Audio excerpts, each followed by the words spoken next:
Baik, selanjutnya akan kita lanjutkan dengan muhkam dan mutasyabih dari segi macam-macamnya. Ada beberapa macam ayat muhkam dan ada beberapa macam ayat mutasyabih. Tetapi dalam pembahasan ini kita akan fokus pada ayat mutasyabih. Karena kalau ayat muhkam itu sudah jelas. Sudah jelas, adalah ayat-ayat yang jelas. Mutasyabih adalah ayat-ayat yang samar. Sehingga kita perlu macam-macamnya itu seperti apa. Macam-macam mutasyabih dalam Al-Quran. Imam Az-Zarqani, nama lengkapnya Syekh Abdul Azim Az-Zarqani. Beliau membagi ayat-ayat mutasyabihat menjadi 3 macam. 1. A. Ayat-ayat seluruh manusia tidak dapat sampai kepada maksudnya. Seperti pengetahuan tentang zat Allah, hakikat Allah, pengetahuan tentang waktu kiamat dan hal-hal gaib. Ayat mutasyabih itu adalah ayat yang tidak dapat dijangkau oleh manusia. Seperti apa? Gambarannya, pengertiannya tidak dapat dijelaskan oleh manusia. Contoh seperti ayat-ayat kiamat. Bagaimana kiamat itu? Ayat-ayat hal-hal yang gaib. Bagaimana hal-hal yang gaib itu? B. Ayat yang setiap orang bisa mengetahui maksudnya melalui penelitian dan pengkajian. Seperti ayat-ayat mutasyabihat yang kesamarannya timbul akibat ringkas, panjang, urutan, dan seumpamanya. Ada ayat-ayat mutasyabihat tapi dapat diketahui maksudnya. Dengan cara apa? Dengan cara diteliti, dengan cara dikaji. Kalau dalam bahasa kita ditafsirkan sehingga muncullah tafsir Al-Quran. C. Ayat-ayat mutasyabihat yang maksudnya dapat diketahui oleh para ulama tertentu dan bukan semua ulama. Contoh ayat yang diketahui oleh Imam Ibnu Abbas. Imam Ibnu Abbas kan dapat mengetahui hikmah apa di balik ayat. Itu Imam Ibnu Abbas dapat mengetahuinya berkat doa Rasulullah. Yang mana pada saat itu Rasulullah mendoakan Ibnu Abbas, ya Tuhanku, jadikanlah dia seorang yang paham dalam agama dan ajarkanlah kepadanya takwil. Nah, ingat ya, kalau bahasanya adalah mutasyabihat, itu identiknya bukan dengan tafsir, identiknya dengan takwil, kebanyakannya dengan takwil. Apa itu tafsir, apa itu takwil sudah kita jelaskan sebelumnya pada kelas 10. A. Ayat-ayat yang seluruh manusia tidak dapat sampai kepada maksudnya. Seperti contoh tentang ayat-ayat waktu kiamat. Saya ambil satu ayat, terjadinya hari kiamat.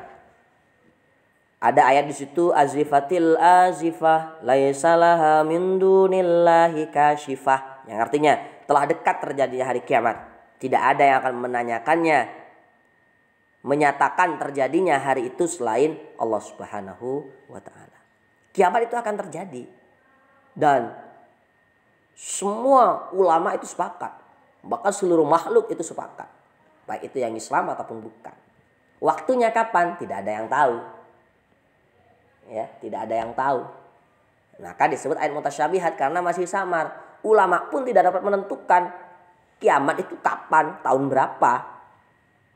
Hanya mencoba mencari ciri-cirinya sebagaimana yang disabdakan Rasulullah bahwa hari kiamat akan jatuh pada hari Jumat. Jumat kapan ya tidak tahu. Itu termasuk ayat-ayat mutasyabihat. Hal-hal yang gaib sama. B. Ayat-ayat yang setiap orang bisa mengetahui maksudnya melalui penelitian dan pengkajian. Seperti ayat-ayat mutasyabihat yang kesamarannya timbul akibat ringkas, panjang, urutan, dan seumpamanya. Contoh ayat ini. Wa in ikhiftum alla tuksitu fil yatama fankihu ma tabalakum minan nisa'i. Artinya begini. Dan jika kamu takut tidak akan dapat berlaku adil terhadap hak-hak perempuan yang yatim. Kalau kamu tidak bisa adil pada perempuan-perempuan yatim, maka kawinilah wanita-wanita lain yang kamu senangi. Maka kamu kawinlah dengan orang lain. Kalau kamu tidak bisa adil pada perempuan yang yatim. Perempuan yatim, perempuan lain, apa hubungannya adil? Hendaknya. Kalau kita baca secara terjemah, kayak membingungkan, apa sih hubungannya? Membahas perempuan yatim, kemudian membahas menikahi orang lain. Apa itu maksudnya? Berlaku adil pada perempuan-perempuan yatim. Berlaku adil pada perempuan yatim kan? Kemudian dijelaskan di situ kawinlah dengan orang lain. Tidak jelas. Tidak jelas maksudnya, kita tidak paham, bukan Al-Quran itu tidak jelas. Kita tidak paham. Akhirnya di situ ditafsirkan oleh ulama. Dan jika kamu takut tidak akan dapat berlaku adil terhadap hak perempuan yang yatim, sekiranya kamu mengawini mereka, apabila kamu kawin sama perempuan yatim, ada anak yatim perempuan kamu kawin, tetapi kamu takut untuk tidak adil, maka lebih baik kamu tidak melakukannya. Lebih baik kamu menikah dengan orang lain, perempuan lain yang bukan yatim. Yatim ya, orang yatim itu adalah yang meninggal ayah atau yang meninggal ibunya, dan orang tersebut masih berada pada tahap belum baligh. Kalau sudah baligh ya sudah bukan disebut anak yatim lagi. Jadi ayatnya samar di situ. Ketika diteliti oleh ulama, dijelaskan oleh ulama, dikaji oleh ulama, jadilah tafsir. Nah, jadi ada ayat mutasyabih yang dapat diketahui melalui penelitian dan pengkajian. Selanjutnya ayat mutasyabihat yang maksudnya diketahui oleh para ulama tertentu dan bukan semua ulama. Ada ayat yang hanya diketahui oleh ulama tertentu, oleh imam tertentu, dan tidak diketahui oleh orang-orang yang lain. Contoh seperti cerita Ibnu Abbas dalam menjelaskan Quran surah An-Nasr. Jadi pada saat itu turun ayat idza jaa nasrullahi wal fath wa ra'aitan nasa yadkhuluna fi dinillahi afwaja. Di situ diceritakan bahwa Islam akan semakin jaya dan orang-orang kafir malah akan berbondong-bondong untuk ikut agama Islam. Pada ayat itu dijelaskan seperti itu. Jadi para sahabat dulu merasa bahagia sekali. Perjuangan mereka tidak sia-sia.